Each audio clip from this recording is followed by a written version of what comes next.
البرټ اینشټاین یو له هوښیارو انسانانو څخه دی. په دې ویډیو کې غواړو د هغه له داسې درسونو زده کړه وکړو چې په وینا یې په هیڅ پوهنتون کې نه دی ویلي. اینشټاین د 1899 کال مارچ په 14مه نړۍ ته راغلی و او 80 کاله یې ژوند کړی دی. 2 ودونه یې کړي او په ژوند کې یې ډېرې تجربې ترلاسه کړي دي. د هغه د تجربو په څېړلو له اینشټاین ډېره زده کړه کولی شو. لومړی درس: یوه کښتۍ چې کله په ساحل کې وي نو خوندي ده، خو کښتۍ د دې لپاره نه ده جوړه شوې. له موږ ډېر انسانان په خپل ژوند کې خطر نه قبلو او په نوو کارونو پسې نه ځو. اصلا نوښتونه ډېر په مخ کې لرو، خو موخو ته د رسېدو لپاره له هڅو کولو ډارېږو. د ساحل له آرامښته نه خوشي کېږو او په سیند زړه نه وهو.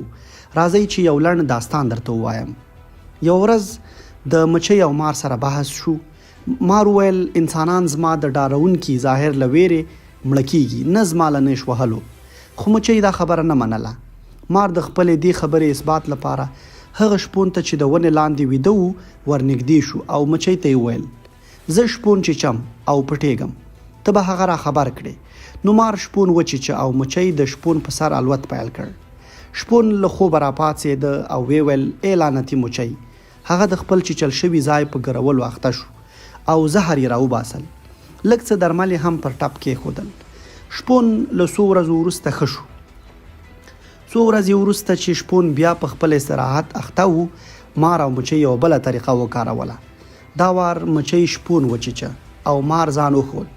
شپون چې له خوبه را بیدار شو، سمدستي یې مار له ویرې په پښو وتښتېد. هغه له مار څخه د وحشت لپاره زهر ونه باسل او درمل یې هم ونه کارول.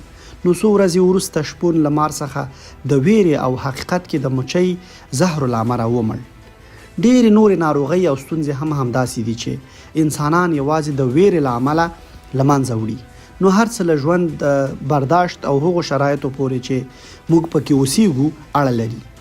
د البرټ اینشټاین دویم درس: ټول انسانان با استعداده دي، خو که یو ماهي د وړتیا پر اساس په ونه ختلو له امله وګورو نو داسې باور کوو چې هغه ناتوانه دی.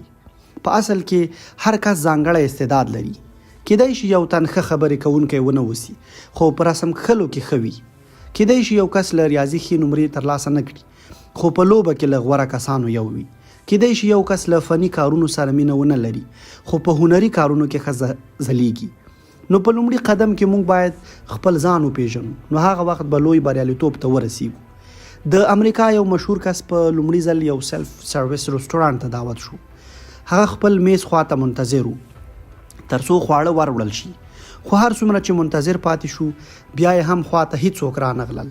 وخت تیر شو، ویې لیدل له ده وروسته چې څوک رستورانت ته راغلي وو هغوی ټول په خوراکونو اخته وو. دې موضوع دا کس ډېر عصباني کړ او له دې امله به تل له ځان سره په جنګ و چې ولې په دې رستورانت کې هیڅوک د ده ارزښت لپاره قایل نه دي او نه ورته پاملرنه کوي. په ذهن کې به یې تل له دې مفکورې سره جنګ و. ډېر وخت وروسته یو بل کس د ده میز تر څنګ کېناست او د خپل خوراک په خوړلو اخته شو. مشهوره څېره د دې صحنې په لیدو نوره هم عصباني شوه. د هغه کس میز خواته ورغی او له هغه یې وپوښتل ښاغلی او محترم، تاسو څو دقیقې مخکې دې رستورانت ته راغلی او همداسې اوس درته بېلابېل خواړه ستاسو مخې ته ایښي، خو زه له ډېر وخت راهیسې چې دغه میز ته ناست یم او هیڅوک زما د آرډر اخیستو خواته نه راځي، نو علت څه دی؟ مقابل کس داسې ځواب ورکړ دا سلف سروس رستورانت دی او تاسو کولی شئ هغه تالار ته مراجعه وکړئ. پر میز له ایښو خوراکونو چې ستاسو خوښیږي واخلئ، بیا یې پیسې ورکړئ او خپل خواړه وخورئ.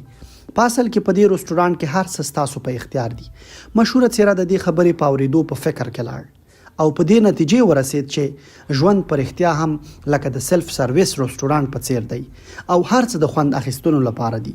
خو متاسفانه خلک ډېر زیات د نورو خوشبختیو ته پام کوي او دا هیروي چې له کومو شیانو چې نور ګټه اخلي هغه د دوی په اختیار کې هم دي. نو نور باید خپل ځان په ناتوانۍ تورن نه کړو. دریم درس: 5 شیان هیڅ کس ته باید ونه وایو.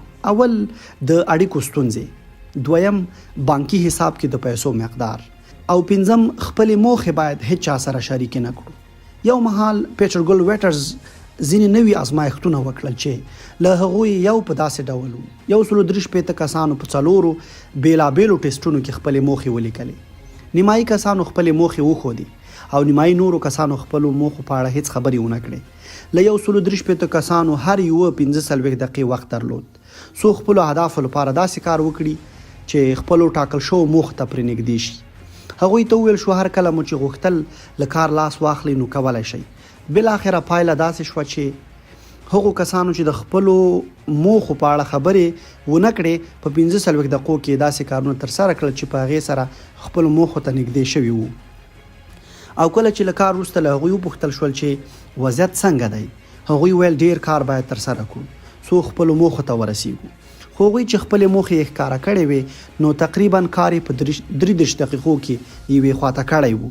او کله چې له هغوی وپوښتل شول ستاسو د کمو هڅو علت څه دی، ویې ویل هغه کار ته ډیر نږدې شوي یو. نو په علمي توګه باید وپوهیږو چې که خپلې موخې نورو ته ووایو نو زموږ په واک کې به نه وي، ځکه د هغه له امله موږ تحقیروي چې دا کار موږ نشو کولای، او یا دومره زیات کاذب تشویق راکوي چې متاسفانه موږ نشو کولای خپلو موخو ته پرې ورسیږو.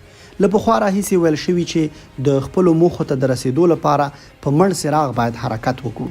او کله چې خپلو موخو ته رسیږو نو ټول متوجه کیږو چې موږ بریالي شوي یو. په واقعیت کې که انسانان د خپلو پیسو، ستونزو او موخو په اړه هیڅ چاته څه ونه وایي نو ډیره ګټه به وکړي. ستاسو نظر څه دی؟ مهرباني وکړئ په کمنټ کې یې ولیکئ.